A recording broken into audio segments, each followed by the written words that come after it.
Assalamualaikum warahmatullahi wabarakatuh. Perkenalkan, nama saya Indah Wahyuwanti dari Prodi Pendidikan Bahasa Indonesia Angkatan 2018.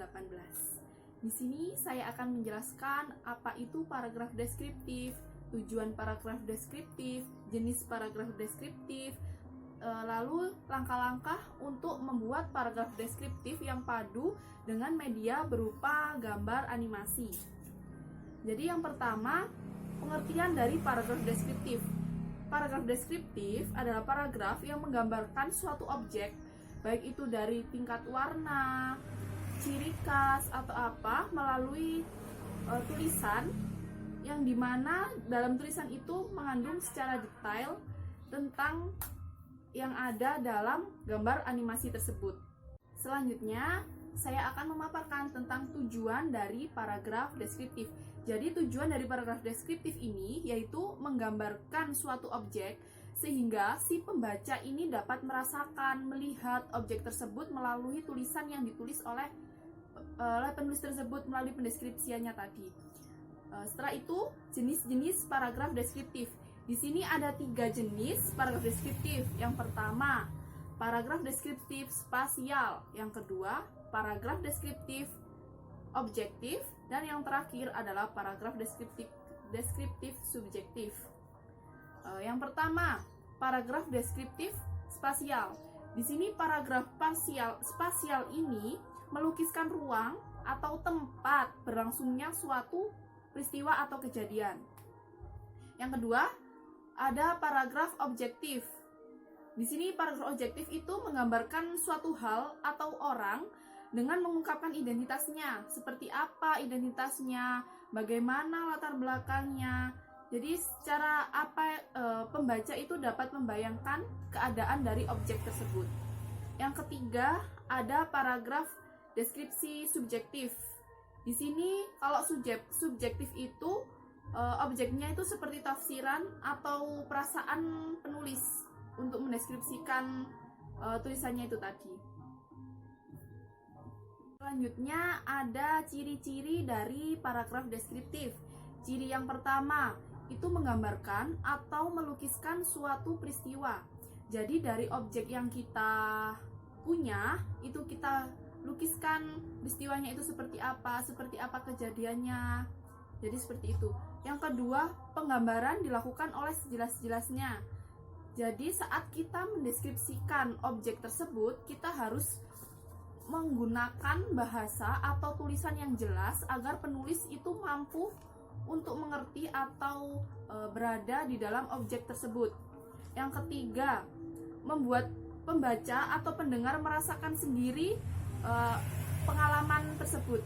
Jadi semisal ada objek itu sebuah pemandangan alam seperti pantai gitu ya.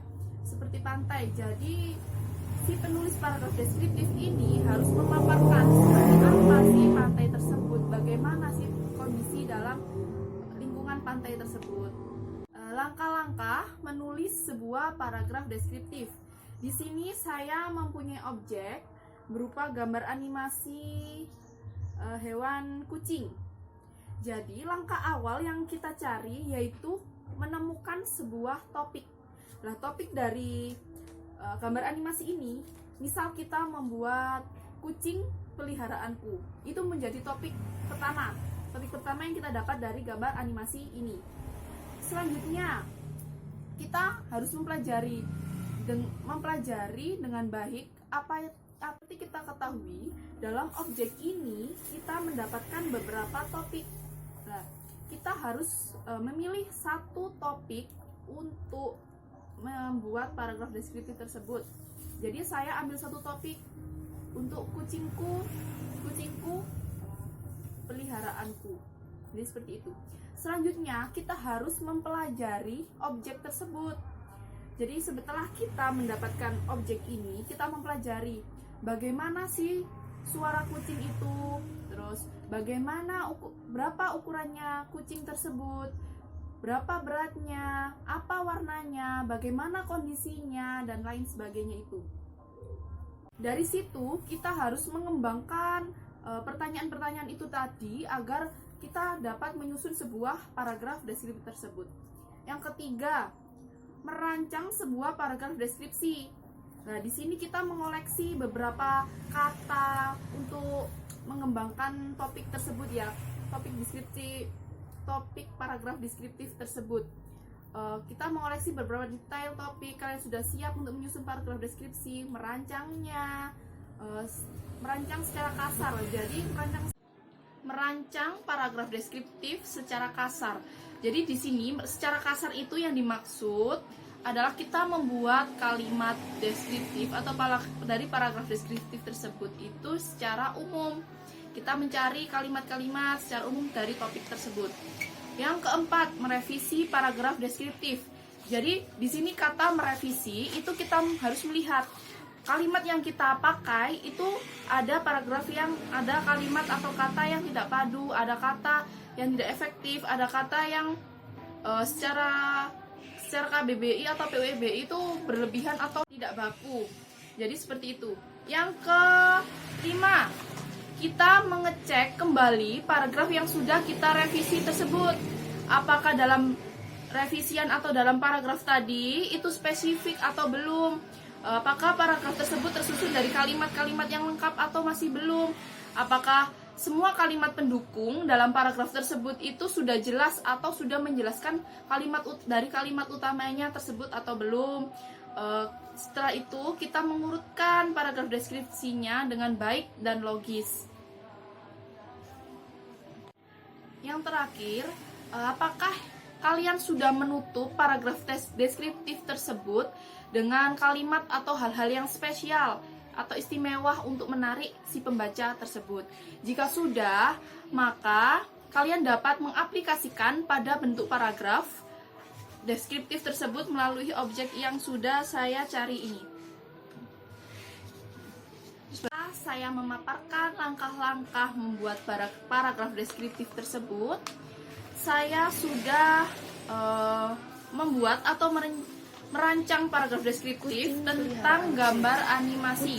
Jadi objeknya ini gambar animasi sebuah kucing. Saya sudah membuat paragraf bentuk hewan tersebut. ini sekilas mirip harimau dalam ukuran kecil. Sama seperti harimau, kucing mempunyai kumis dan bulu yang tebal di kulitnya. Morfologi atau bentuk bulu kucing sangatlah bervariasi.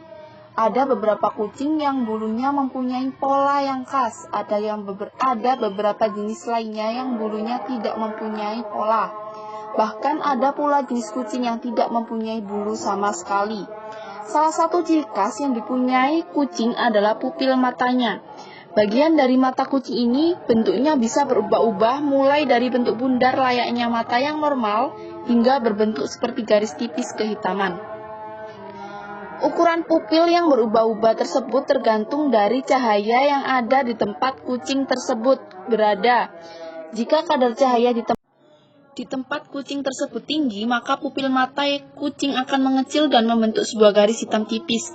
Jika kadar cahayanya sedikit, bahkan gelap, maka pupil mata kucing akan membesar lainnya pupil mata pada umumnya. Selain mata, ekor kucing pun menjadi ciri khas adalah ekornya. Tak seperti harimau atau singa yang ekornya pasti panjang. Ekor yang terdapat pada kucing sangat bervariatif tergantung jenisnya, mulai dari yang pendek, sedang, panjang, bahkan tidak berekor sama sekali. Ekor pada kucing tersebut berfungsi sebagai penyeimbang tubuh mereka ketika berjalan di tempat yang sempit. Selain itu, ekor juga berfungsi sebagai alat komunikasi dan sebagai tanda dari emosi yang tengah mereka rasakan. Khusus untuk kucing yang tidak berekor, mereka akan menggunakan telinganya untuk menjalankan fungsi yang mestinya dijalankan oleh ekor kucing. Itu tadi paparan paragraf deskriptif dari kucing peliharaanku. Terima kasih. Wassalamualaikum warahmatullahi wabarakatuh.